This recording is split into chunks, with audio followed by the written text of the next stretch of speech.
In lesson 29, we're going to start talking about decimals now. Decimals really do represent fractional portions of numbers and sometimes whole numbers as well. So I've given you a place value for decimals here.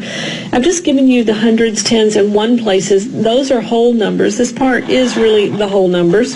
And then past the decimal point, that represents our decimals. We have tenths. Notice they end with THS, hundredths, thousandths, and 10,000ths places, and of course it keeps on going, but those four are enough for us.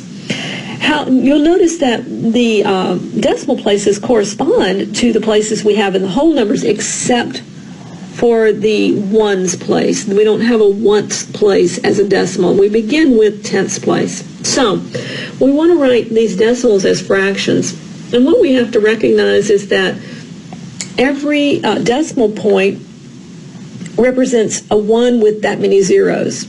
In other words, 7.7 is really 7, and it's in the tenths place. But I would think about it, I would think the 7 has one decimal place, doesn't it? Which is a 0 with a 1 in front of it. That's the denominator of my fraction. My numerator is the number 7. And then I would reduce it. Example 2, I've got 27. That really is in the hundredths place, but I'm going to think about it like this. 2 and 7, 2 zeros, put a 1 in front of them, and in the numerator, place your 27. It's 27 hundredths.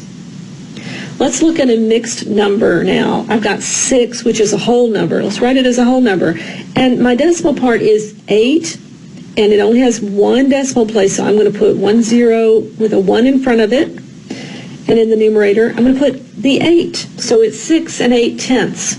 Now I can reduce 8 tenths. I can divide both of those by the number 2. It would really become 4 over 5. And that's the way I should always do it. So this is really 6 and 4/5 is the lowest form.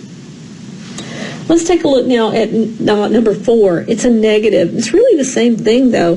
Negative doesn't change much. It just changes the sign. I have one decimal place. I'm going to write a 1 with 1 0. So this is tenths place, and I'm going to put the 8 in the numerator. What is it as a fraction? It's negative 8 tenths. Number 5, whole number of 11. But let's look at our fraction. 1, 2, 3. Decimal places. Well, that's 1, 2, 3 zeros with a 1 in front. This is thousandths place. What do I put in my numerator? The 406. But that's not the lowest form, is it? Both of those numbers are even, so we could divide them by 2. Let's leave our 11 alone, but let's divide 406 by 2. We would have 203. And if I divide 1,000 by 2, I'm going to have 500. And that's my lowest form of that fraction, or that mixed number.